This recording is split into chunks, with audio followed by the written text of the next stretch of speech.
everybody, this is Jim. I just wanted to introduce you to my Christmas recipe. I've actually been making these traditional Italian cookies, which are called Turdeles, for many, many years. It's actually a recipe from my grandmother, and my mom used to make them, and I've continued the tradition. So every year I make them, and I actually wrap them up with a bunch of other type of Christmas cookies that I make every year, and we give them out as gifts. So I've had a lot of people ask me for the recipe and ask how to do them. So I figured, well, I'm gonna actually put it on video this time and demonstrate how to do this traditional, lovely Italian cookie. It's actually kind of labor intensive because you have to do some frying and all other type of stuff, but I'm gonna show you the ingredients you need. The ingredients are really not that much. We're gonna need some honey, some Moscato. Any type of Moscato will work. It doesn't have to be, you know, a high-end type of Moscato. Any type will work. Some salt, and actually some olive oil, some flour, and some sugar. So that's about it. So let's get cooking. Okay, so what we're gonna do is we're gonna measure 8 cups of flour, okay, which I did. It's all-purpose flour. It doesn't have to be anything fancy. So we're gonna make sure we have 8 cups. And it looks like we've got 8 cups, so we're gonna put that right in there. Then it calls for ½ a cup of sugar. Mix that up a little bit. Okay, and we need ½ teaspoon of salt. I know it seems like what's the ½ teaspoon of salt gonna do, but it calls for it, so we just put that in there. Okay, the next step is where you're actually gonna take your wine. Again, I just use Sutter Home Moscato. It doesn't have to be anything fancy. You may want to buy 2 bottles just in case you're going to drink some of it while you're working. That happens. But anyway, we're going to take our wine and we're actually going to boil it with the olive oil. Okay, so we're going to go ahead and measure our wine. So again, it calls for 2 cups. And remember, we're going to boil this with some olive oil. So we're going to make sure we've got, it looks like 1 cup. So we're going to put this in a saucepan. That's 1. Measure our 2nd cup.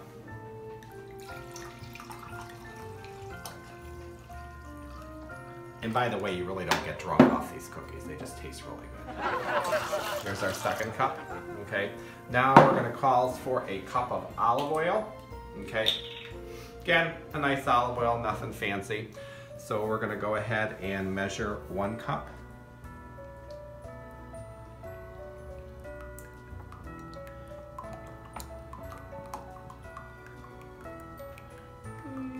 Just about there. Okay, that's about it. So we're gonna mix that 1 cup of olive oil with the 2 cups of Moscato, and we're gonna bring that to a boil on the stove. Okay, so we'll start that process and we'll be back real short after this comes to a boil. Okay, now we went ahead and boiled our Moscato and our olive oil, so it's come to a boil. So that is done. So I kind of stirred it around a little bit. So we're gonna come over here. Back to the workstation. Now the dry ingredients, I like to take a whisk and just kind of stir it around so we get that sugar mixed in with the flour and the salt.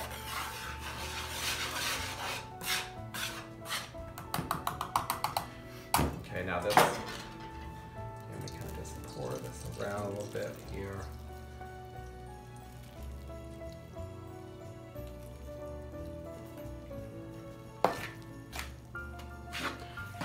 Now keep in mind, it looks like it's going to be really dry because there's so much flour and it seems like there's not enough liquid, but believe me, after we mix this, it does form a dough, which we're then going to go ahead and deep fry.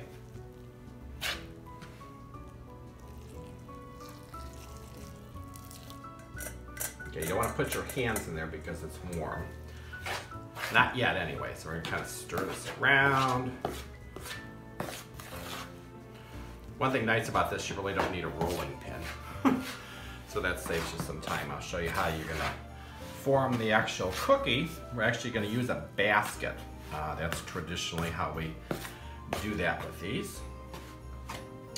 That's a little warm, but just wanna, so this does take a little bit of time to form the dough, so it's a little warm. So you just want to be careful, just kind of move it around so it kind of cools off. So you always want to make sure your hands are nice and clean when you do this.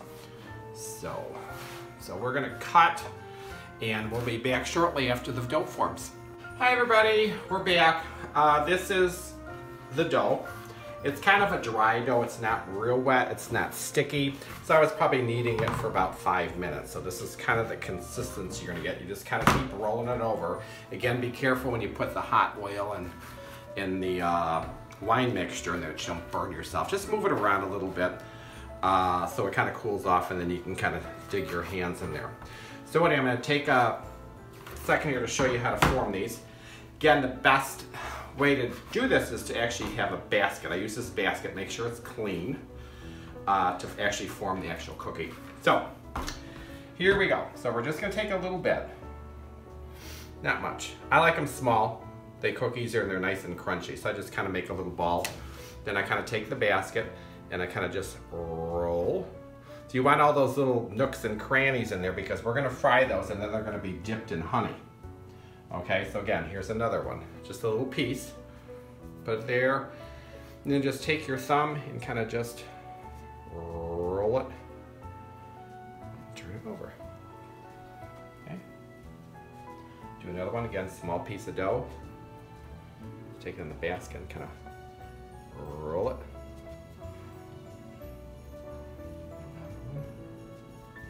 I don't like them really big because they can get kind of doughy. I like them kind of crispy. So again, here's another one. And just roll your thumb over and then fold it over. So that's how they should look.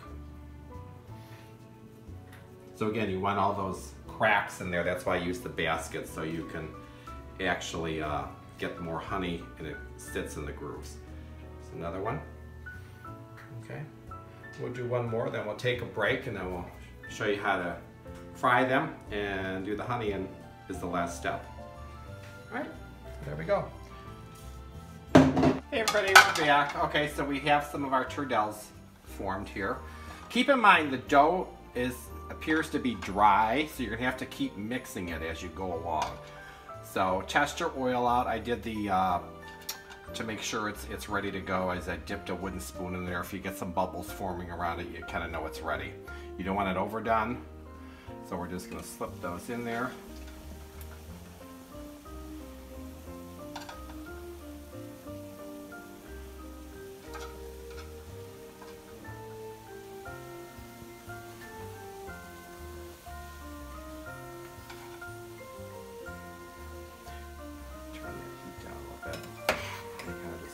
Stir it around a little bit so they don't stick. They shouldn't stick. It only takes, I don't know, 2 minutes or so to cook. You want them just a nice golden brown. You don't want them overdone. Okay, so these look like they're just about done, so we're going to place them on a paper towel to drain a little bit. See, they're little small little things.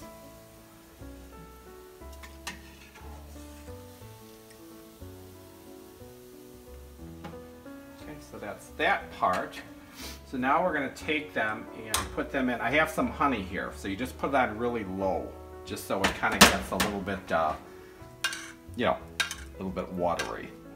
So we're going to take that, and it's on low, and we're just going to put them in there and let them soak for a little bit.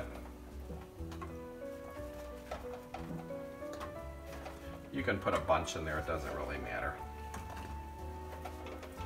Kind of just move it around. What I usually do is let them soak in there, and then they kind of go into the next batch here. Oop, one fell in.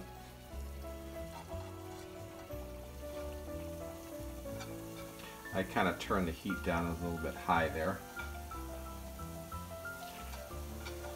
Now keep in mind when you're using that dough, the dough tends to be a little dry, so you're going to have to keep kneading it as you move along.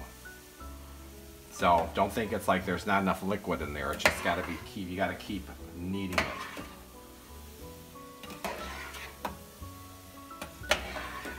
Okay, this batch looks like it's done.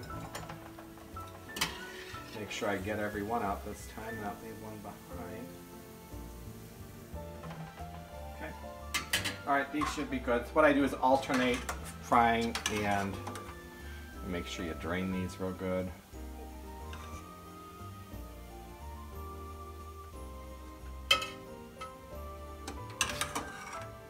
they're really not a good cookie to eat hot. It's always best to let them cool. And like I said, they're really good after a couple days. Like I said, when that wine kind of has time to sit in the cookie, I guess, and ferment, for lack of a better words. All right, so that's that. So we will be back shortly after we have everything plated, and we'll go from there. So anyway, just finishing up here. See, nice golden brown, oil's not too hot. So while we're finishing up those, this is the finished product.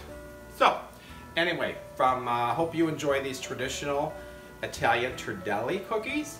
I enjoyed making them and enjoyed doing the demonstration. So from my family to yours, I just want to wish you a very Merry Christmas and a blessed New Year. Thanks for watching.